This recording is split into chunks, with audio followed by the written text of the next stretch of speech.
们他的车门，请不要靠近车门。Please stand back from the train doors.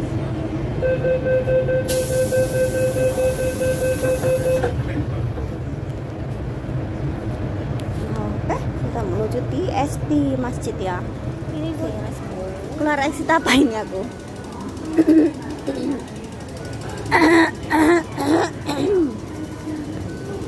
Nah, kita keluar exit ain ya. Sorry. Nah, kita keluar exit A ya.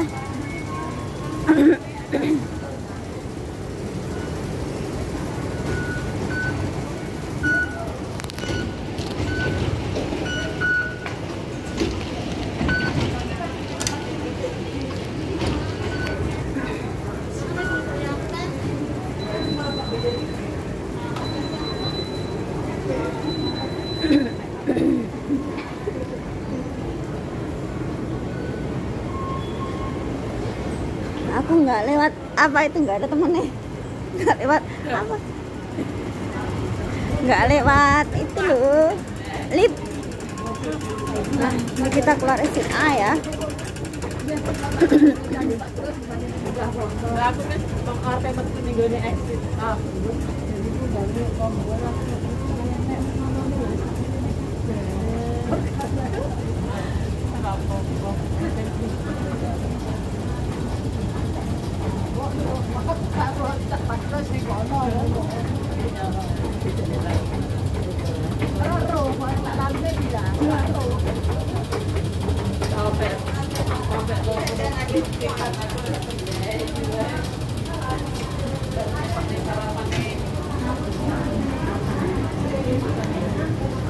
Hasbi Rabbi Jalala.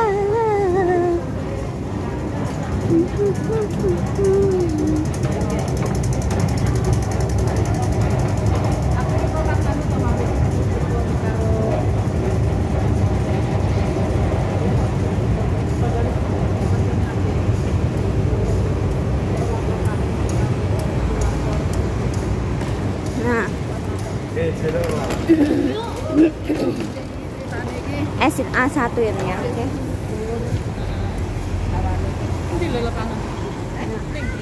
Ini di Nathan Road.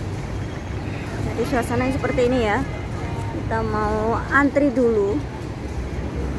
Nah, ini kita berada di Kesim Satsui Station ya. Dan ini masjidnya ya. Nah, itu dia masjidnya. Oke, kita melihat, kita mendengarkan ya tausiah dari Gus Miftah ya, Bapak Ustadz Miftah, Bapak Gus Miftah ya, Gus Miftah ya, di Masjid TSD Kowloon Hongkong ya. Nah, seperti ini suasana, kita antri dulu ya. Oke, mulai jam 10 sampai jam 1 siang ya. Oke. Nah, suasananya, let's go.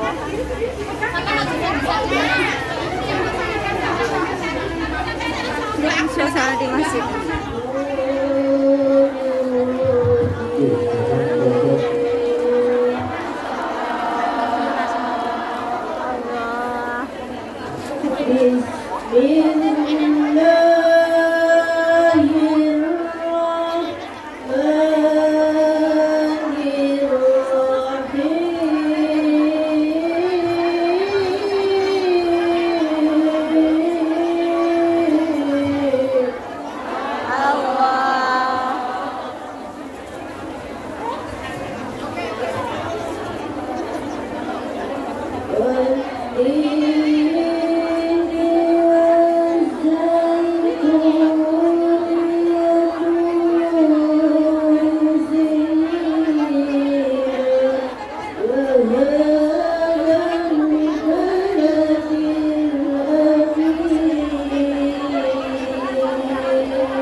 Allah.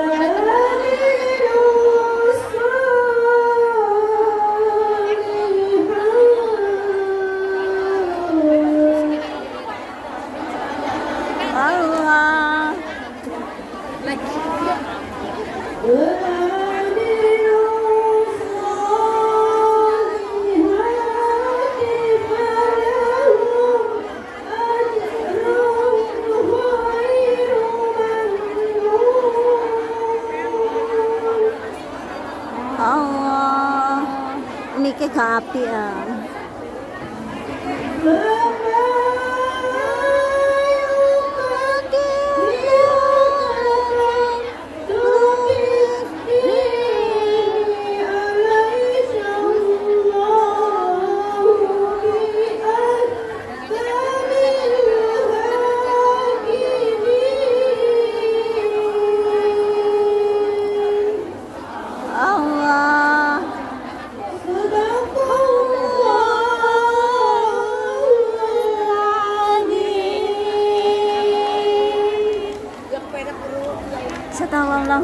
Sadaqallahul Azim.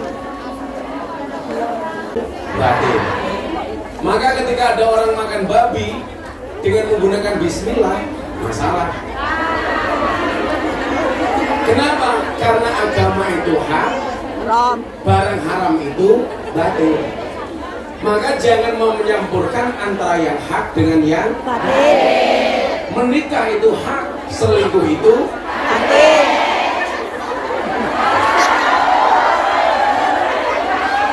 Makanya menikahlah jangan selingkuh. Pertanyaannya yang di depan lawes kadung ringkun.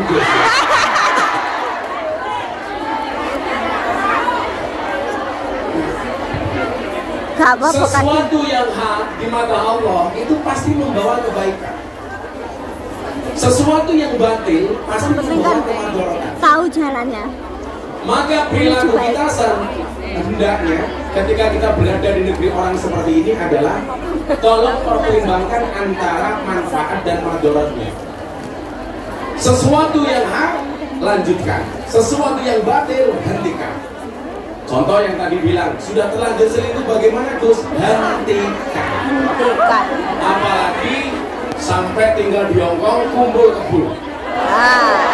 Hati-hati. Kalau kamu kumpul kebo sampai punya anak, namanya gudel.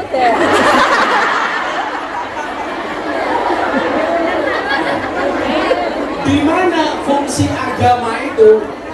Fungsi agama itu adalah huwallazi arsala rasulahu bil huda wa dinil haq liyudhhirahu 'ala dini kullih wa kafa billahi shahida. Orang ngaji ini tujuannya satu, supaya bisa membedakan yang hak dengan yang batil, yang boleh dan tidak boleh, yang halal dengan yang haram, yang baik dengan yang buruk. Karena memang dunia itu imbang, ada yang baik, ada yang buruk, ada surga, ada manusia, ada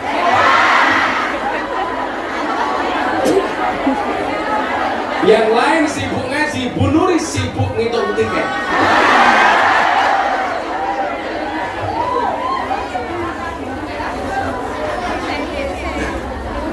Maka ibu-ibu yang saya muliakan, disitulah fungsi agama. Nah, saya hari ini mau memberikan satu tausiah tentang apa sih sebenarnya yang layak kita minta dari Allah. Karena saya yakin semua orang ini pasti berdoa dan mempunyai cita-cita, betul? Doa apa saja sebenarnya yang kita bisa minta dari Allah? Nggak usah terlalu banyak. Kita akan sampaikan ini. Makanya kenapa saya di Jogja itu sering naik sepeda. Karena orang berdoa itu seperti orang bersepeda. Cepat atau lambat pasti sampai tujuan. Maka teruslah berdoa walaupun doa-doa kamu belum dikabulkan. Tapi ingat, yang suka naik sepeda saya ingatkan, tetap berhati-hati di jalan.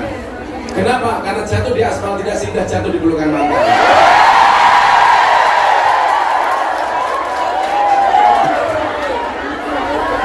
Mantan Ada yang punya mantan di sini?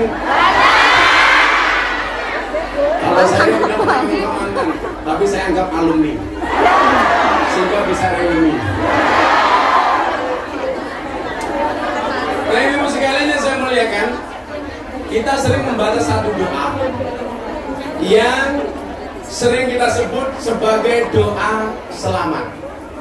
Doa ini sangat komplit, isinya sudah cukup.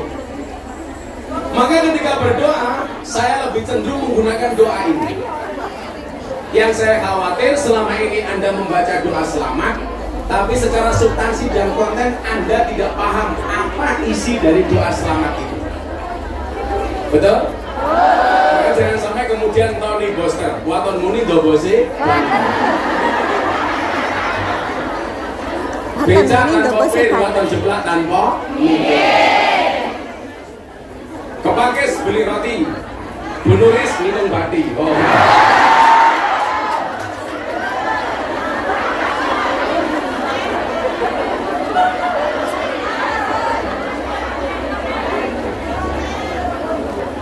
Santai bunuris, kalau sudah jatahnya pasti datang.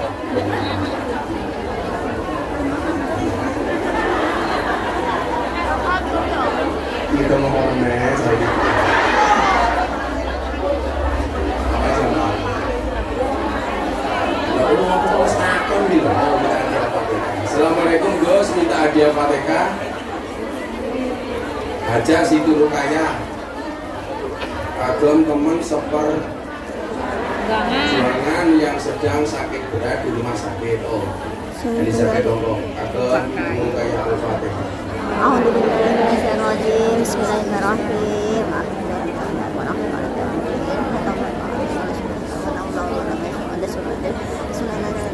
Ya gini aja, nanti yang mau tanya jangan satu-satu kayak kemarin tuh ribet, mendingan ditulis saja di depan. Nanti pertanyaan yang saya baca akan kasih hadiah. Hati. Hati. Makan hati. Tapi kalau Bu Nuris ini seperti pohon pisang, punya jantung tapi nggak punya hati. Makanya saya bilang, cintailah pasanganmu dengan sepenuh hati, bukan dengan sepenuh jiwa. Kenapa? Karena kalau kamu putus dari pasanganmu cukup sakit hati, tidak sampai sakit. Iya. Tapi kalau ngaji nggak ada sebuah medannya itu sakit hati.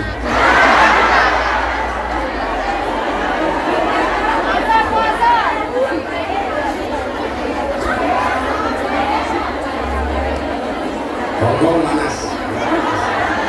Hongkong panas, tapi lihat ibu-ibu jadi adem. Tapi bohong. Coba kita baca doa selamat bareng-bareng.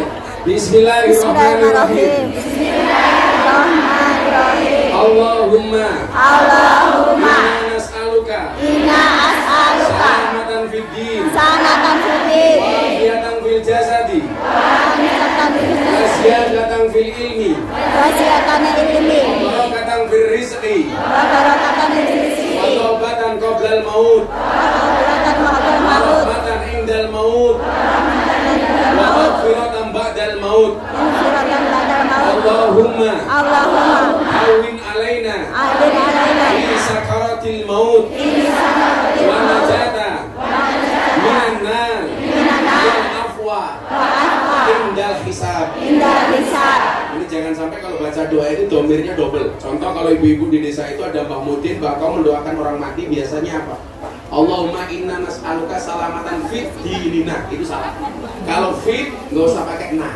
Kalau fi boleh pakai na. Fi dinina. Tapi kalau fit din.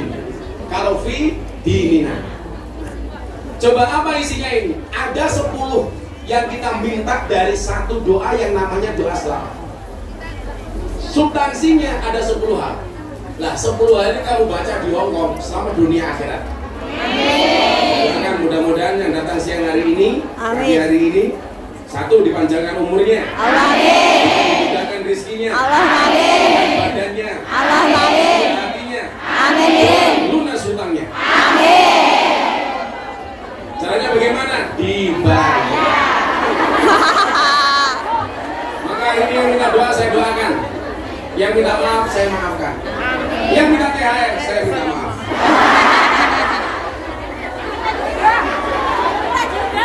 lagi viral. Yang jomblo santai, janji Allah Ar-Rum 21. Allah menciptakan manusia berpasang-pasangan. Itu artinya kalau kamu tidak punya pasangan, jelas kamu bukan manusia. Sama ya jomblo kabeh. Makanya jangan sampai mati dalam keadaan Jomblo. Dan jomblo. Jadi kalau kamu mati dalam keadaan jomblo, jangan-jangan cucunya biasanya jilbabnya pink.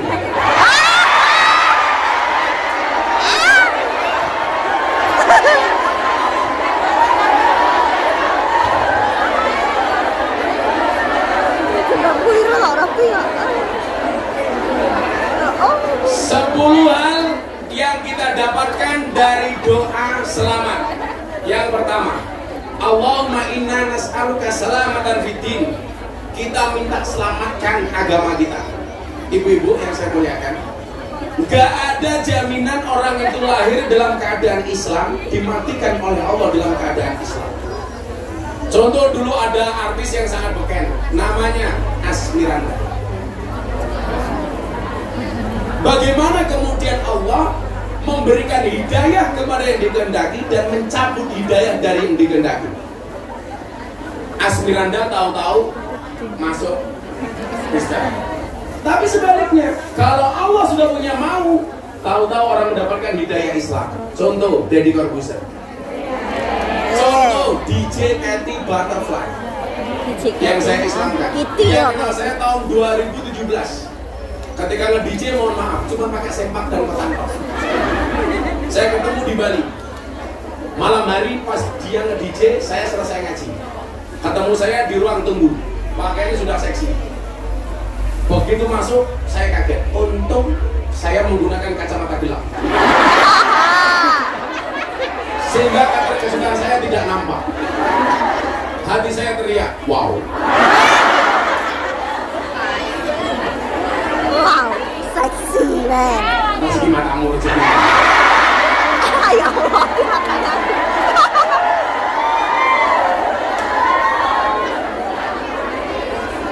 Saya itu kalau pulang nge-DJ, Gus, setiap kali pulang ke kos-kosan, ke kamar saya dengar suara merdu dari masjid. Itu suara apa? Saya jawab, itu suara adzan. Ternyata apa? Seorang non-Islam DJ Katy waktu itu sangat nyaman ketika mendengar suara adzan. Bagaimana kemudian kalimat thayyibah itu ternyata mendatangkan kenyamanan. Maka ala bidzikrillah tatmainnul qulub. Kalimat-kalimat thayyib, kalimat-kalimat thayyibah, kalimat-kalimat tauhid itu mendatangkan kenyamanan. Artinya apa? Kalau Anda susah, nggak usah jauh-jauh dari kalimat thayyibah. Kalau kamu kan beda. Kalau susah langsung nyanyi kartonnya nomor berjanji.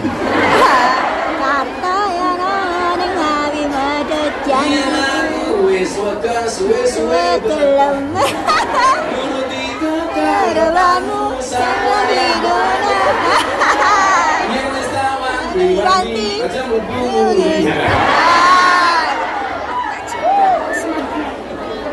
Jadi kalau hatinya galau, kembali ke kalimat thayyibah.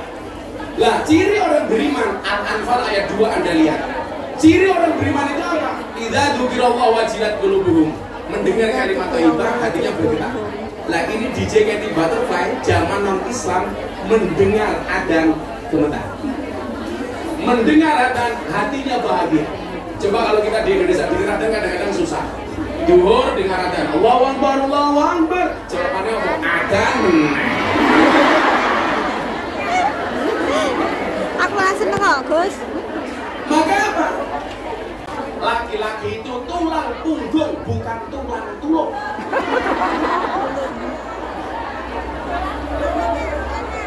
Istri boleh bekerja? Boleh. Kenapa? Istri harus bekerja? Karena suami itu hanya titipan. Kalau tidak diambil Allah, minimal diambil mantan. Makanya kamu di Hongkong cantik, nanti pulang ketemu suamimu harus jauh lebih cantik. Tetaplah make up dan dandan walaupun kamu sudah punya pasangan. Kenapa? Karena pelakor di luar sana lebih menakutkan daripada hantu kuburan. Bapak kamu di hospital, sih gombong di gitu. sialis sama galengan.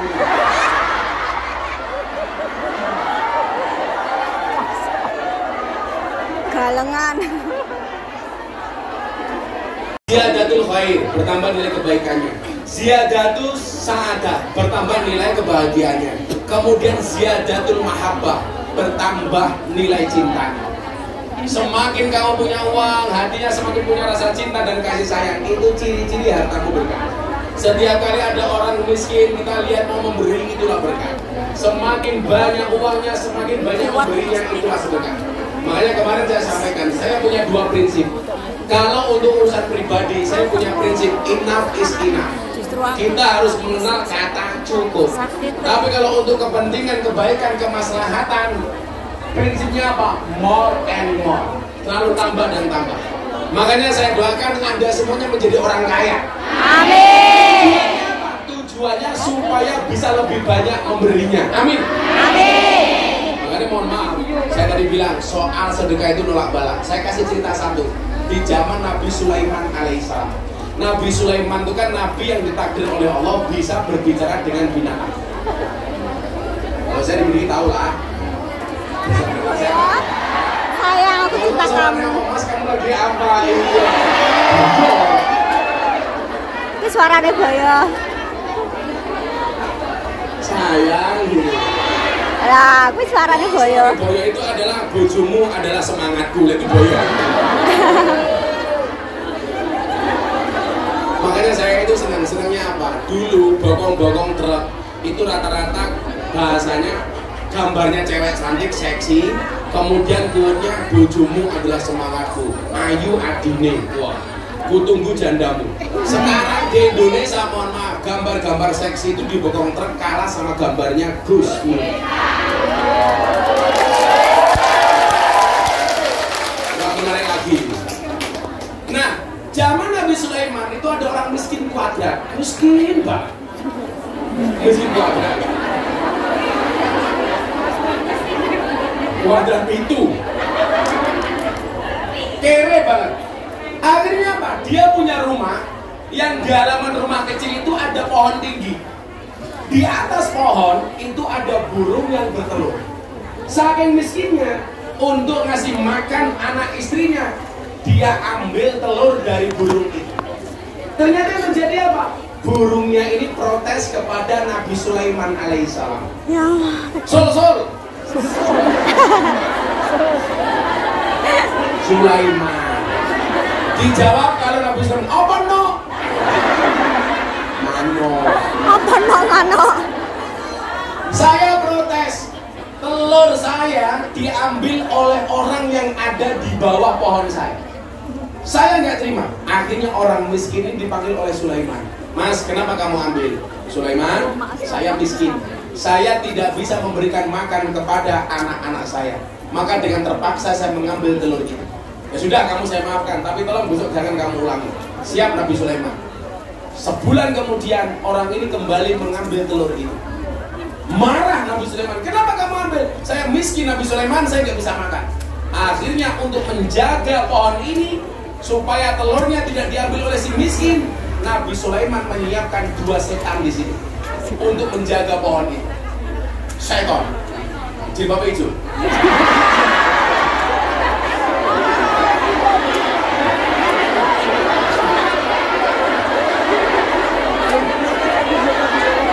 Lawang aku ngomong setan malah jawab.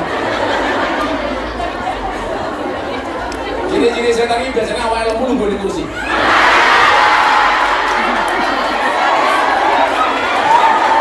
Apa kasih nunggu kursi?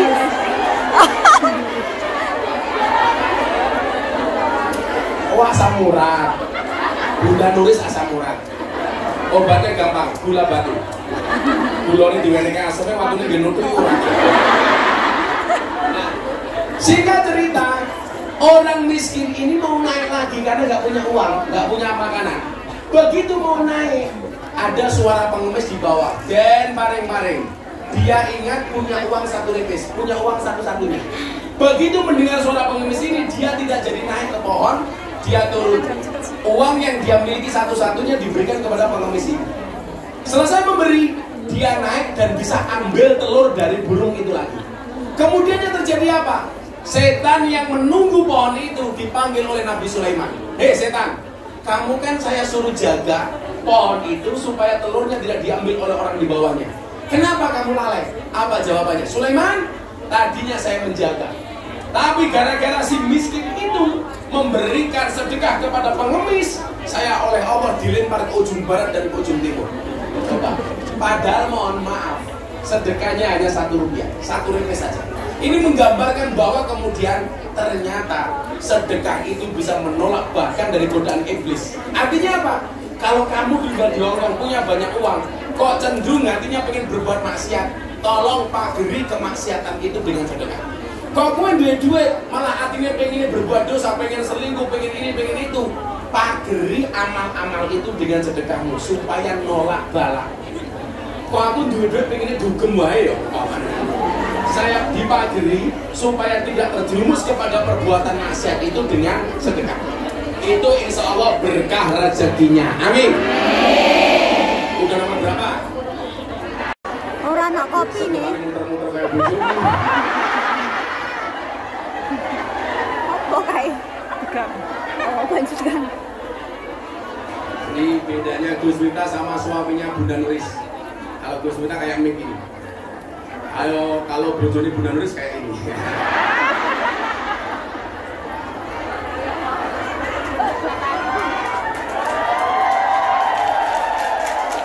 Sedokane.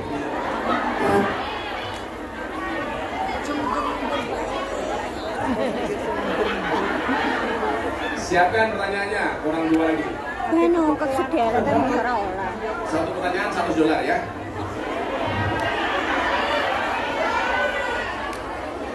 Kemudian apa? Allahumma hawwin alaina fi sakaratil maut. Ringan waktu sakaratul maut.